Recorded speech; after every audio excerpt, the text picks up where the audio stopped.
ओम शांति। आज 14 मई 2025 की प्रातः मुरली। ओम शांति। बाप दादा मधुबन। आज मीठे बाबा ने कहा, मीठे बच्चे, अभी तुम संगम पर हो। तुम्हें पुरानी दुनिया से ताल्लुक यानी नाता तोड़ देना है, क्योंकि यह पुरानी दुनिया अब खत्म होनी है। आज का मुरली से प्रश्न है, संगम की कौन सी विशेषता सारे कल्प से न्यारी है? संगम की कौन सी विशेषता सारे कल्प से न्यारी है? उत्तर में बाबा ने कहा, संगम की विशेषता है, पढ़ते यहाँ हो, प्रारब्ध भविष्य में पाते हो। सारे कल्प में ऐसी पढ़ाई नहीं पढ़ाई जाती जिसकी प्रारब्ध दूसरे जन्म में मिले। अभी तुम बच्चे मृत्यु लोक में पढ़ रहे हो, अमर लोक के लिए, और कोई दूसरे जन्म के लिए पढ़ता नहीं। आज का गीत दूर देश के रहने वाला। ओम शांति। दूर देश का रहने वाला कौन? यह तो कोई भी जानते नहीं। क्या उनको अपना देश नहीं है? जो पराये देश में आए हैं वह अपने देश में नहीं आते हैं। यह रावण राज्य पराया देश है ना? क्या शिव बाबा अपने देश में नहीं आते हैं? अच्छा, रावण का परदेश कौन सा है और देश कौन सा है? शिव बाबा का अपना देश कौन सा है? पराया देश कौन सा है? फिर बाप आते हैं पराये देश में, तो उनका देश कौन सा है? अपने देश की स्थापना करने आते हैं, लेकिन क्या वे अपने देश में खुद आते हैं? एक दो ने सुनाया। अच्छा, इस पर सब विचार सागर मंथन करना, यह बहुत समझने की बात है। रावण का पराया देश बताना बहुत सहज है। राम राज्य में कभी रावण आता नहीं। बाप को रावण के देश में आना पड़ता है, क्योंकि रावण राज्य को चेंज करना होता है। यह है संगम युग। वह सतयुग में भी नहीं आते, कलयुग में भी नहीं आते, संगम युग पर आते हैं। तो यह राम का भी देश है, रावण का भी देश है। इस किनारे राम का, उस किनारे रावण का है। संगम है ना? अभी तुम बच्चे संगम पर हो, ना इस तरफ ना उस तरफ हो। अपने को संगम पर समझना चाहिए। हमारा उस तरफ ताल्लुक नहीं है। बुद्धि से पुरानी दुनिया से ताल्लुक तोड़ना पड़ता है। रहते तो यहाँ ही है, परंतु बुद्धि से जानते हैं यह पुरानी दुनिया ही खत्म होनी है। आत्मा कहती है, अभी मैं संगम पर हूँ। बाप आया हुआ है, उनको खिवैया भी कहते हैं। अभी हम जा रहे हैं। कैसे? योग से। योग के लिए भी ज्ञान है, ज्ञान के लिए भी ज्ञान है। योग के लिए समझाया जाता है, अपने को आत्मा समझो, फिर बाप को याद करो। यह भी ज्ञान है ना? ज्ञान अर्थात समझानी। बाप मत देने आए हैं। कहते हैं, अपने को आत्मा समझो। आत्मा ही 84 जन्म लेती है। बाप बच्चों को ही विस्तार से बैठ समझाते हैं। अभी यह रावण राज्य खत्म होना है। यहाँ है कर्म बंधन, वहाँ है कर्म संबंध। बंधन दुख का नाम है, संबंध सुख का नाम है। अब कर्म बंधन को तोड़ना है। बुद्धि में है, हम इस समय ब्राह्मण संबंध में है, फिर दैवी संबंध में जाएंगे। ब्राह्मण संबंध का यह एक ही जन्म है, फिर 8 और 12 जन्म दैवी संबंध में होंगे। यह ज्ञान बुद्धि में है, इसलिए कलियुगी छीछी कर्म बंधन से जैसे ग्लानि करते हैं। इस दुनिया के कर्म बंधन में अभी रहना नहीं है। बुद्धि मिलती है, यह सब है आसुरी कर्म बंधन। हम भी गुप्त एक यात्रा पर है। यह बाप ने यात्रा सिखलाई है। फिर इस कर्म बंधन से न्यारे हो, हम कर्मातीत हो जाएंगे। यह कर्म बंधन अब टूटना ही है। हम बाप को याद करते हैं कि पवित्र बन, चक्र को समझ, चक्रवर्ती राजा बने। पढ़ रहे हैं, फिर उनका एम ऑब्जेक्ट प्रारब्ध भी चाहिए ना? तुम जानते हो, हमको पढ़ाने वाला बेहद का बाप है। बेहद के बाप ने हमको 5000 वर्ष पहले पढ़ाया था। यह ड्रामा में है ना? जिसको कल्प पहले पढ़ाया था उनको ही पढ़ाएंगे। आते रहेंगे, वृद्धि को पाते रहेंगे। सब तो सतयुग में नहीं आएंगे, बाकी सब जाएंगे वापिस घर। इस पार है नर्क, उस पार है स्वर्ग। उस पढ़ाई में तो समझते हैं हम यहाँ पढ़ते हैं, फिर प्रारब्ध भी यहाँ पाएंगे। यहाँ हम पढ़ते हैं संगम युग पर, इनकी प्रारब्ध हमको नई दुनिया में मिलेगी। यह है नई बात। दुनिया में ऐसे कोई नहीं कहेंगे कि तुमको इसकी प्रारब्ध दूसरे जन्म में मिलेगी। इस जन्म में अगले जन्मों की प्रारब्ध पाना, यह सिर्फ इस संगम युग पर ही होता है। बाप भी आते ही संगम युग पर है। तुम पढ़ते हो पुरुषोत्तम बनने के लिए। एक ही बार भगवान ज्ञान सागर आकर पढ़ाते हैं नई दुनिया अमरपुरी के लिए। यह तो है कलयुग, मृत्यु लोक। हम पढ़ते हैं सतयुग के लिए, नरकवासी से स्वर्गवासी होने के लिए। यह है पराया देश, वह है अपना देश। उस अपने देश में बाप को आने की दरकार नहीं है। वह देश बच्चों के लिए ही है। वहाँ सतयुग में रावण का आना नहीं होता है। रावण गुम हो जाता है, फिर आएगा द्वापर में तो बाप भी गुम हो जाता है।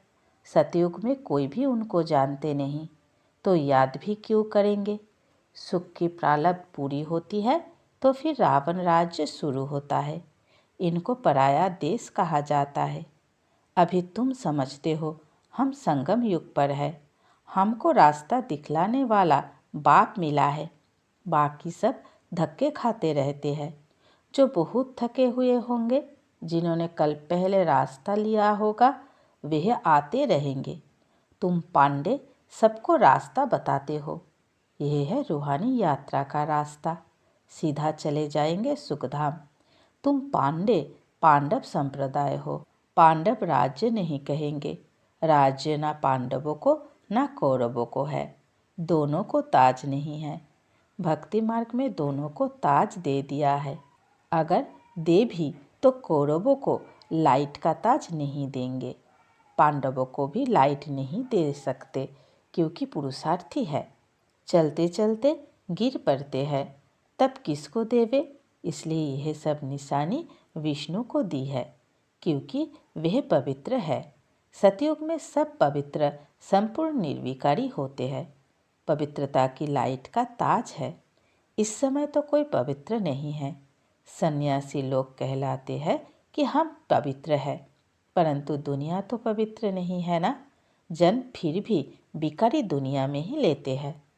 यह है रावण की पतितपुरी। पावन राज्य सतयुग नई दुनिया को कहा जाता है।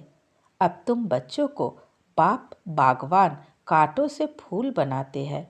वह पतित पावन भी है, खिवैया भी है, बागवान भी है। बागवान आए हैं कांटों के जंगल में। तुम्हारे कमांडर तो एक ही है।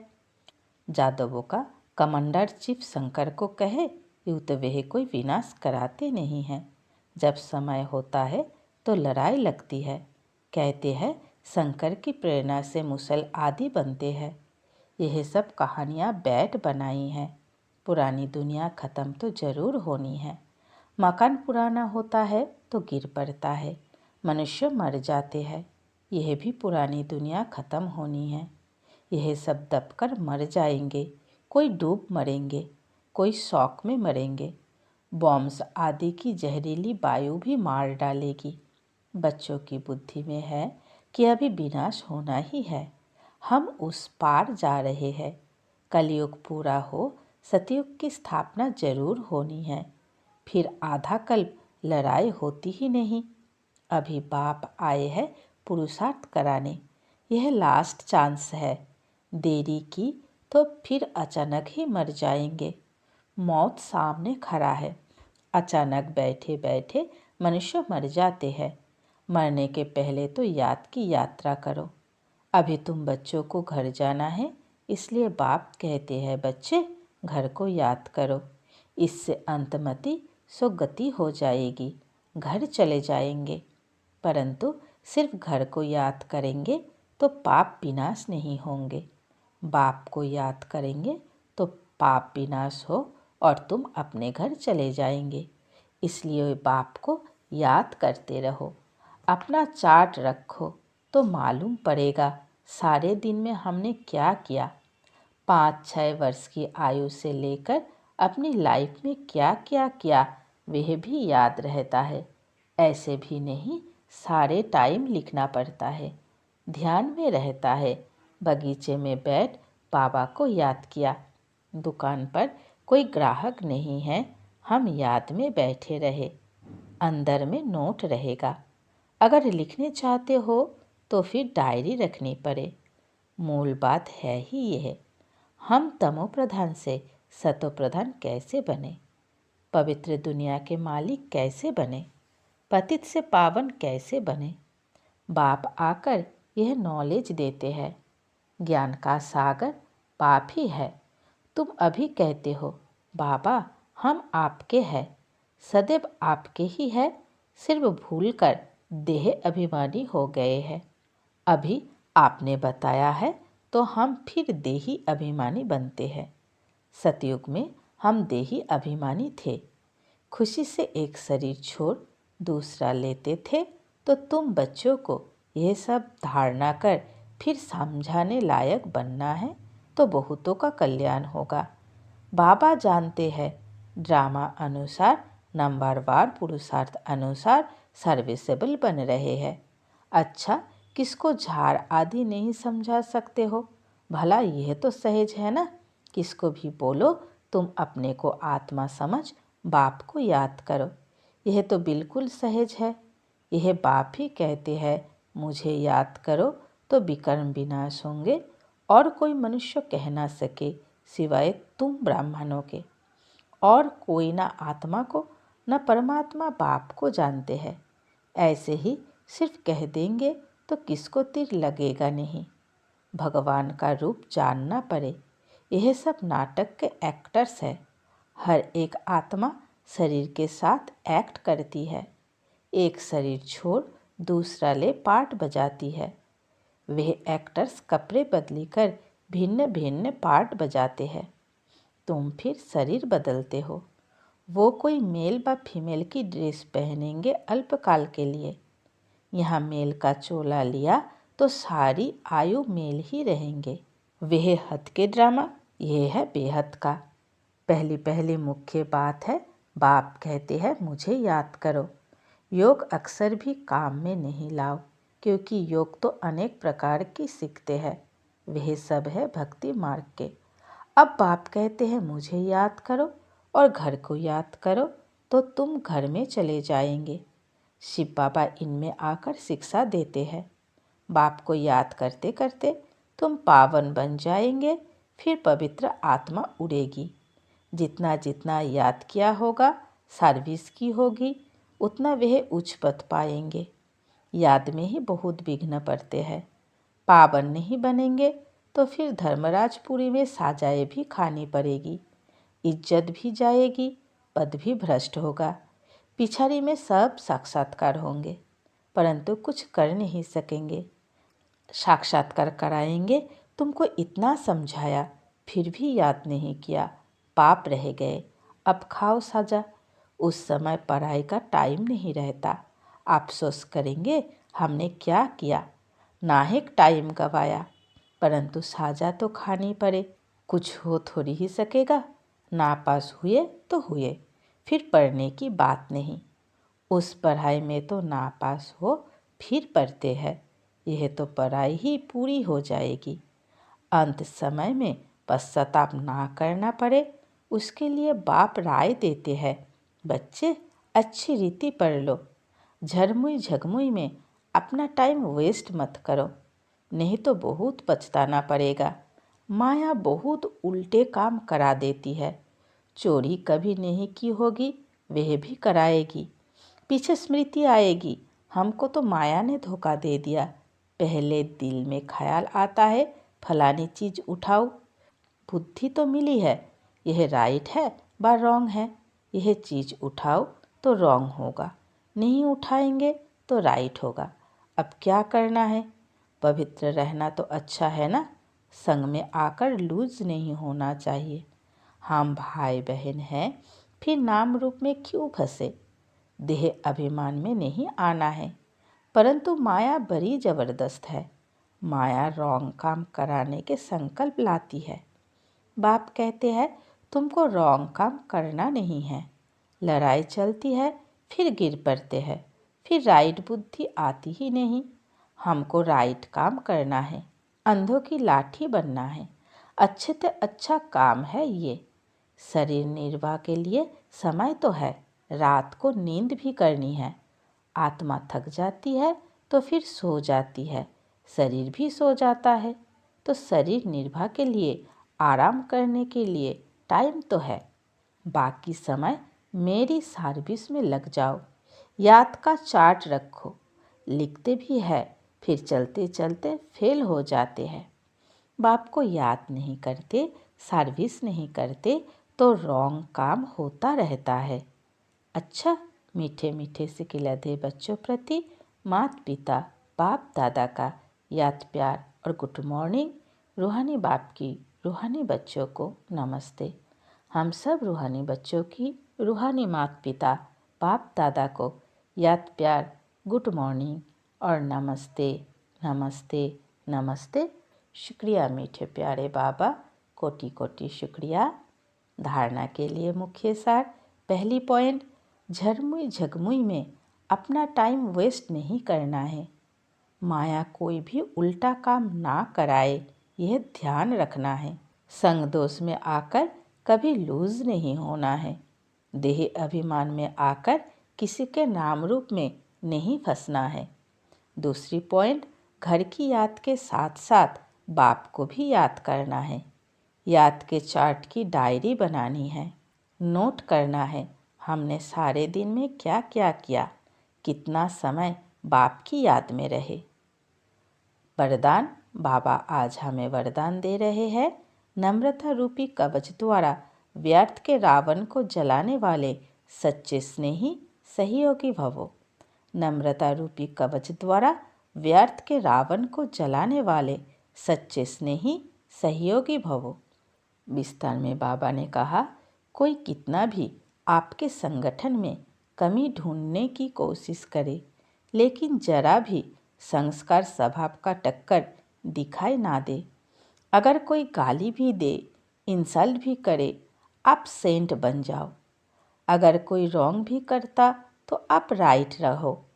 कोई टक्कर लेता है तो भी आप उसे स्नेह का पानी दो।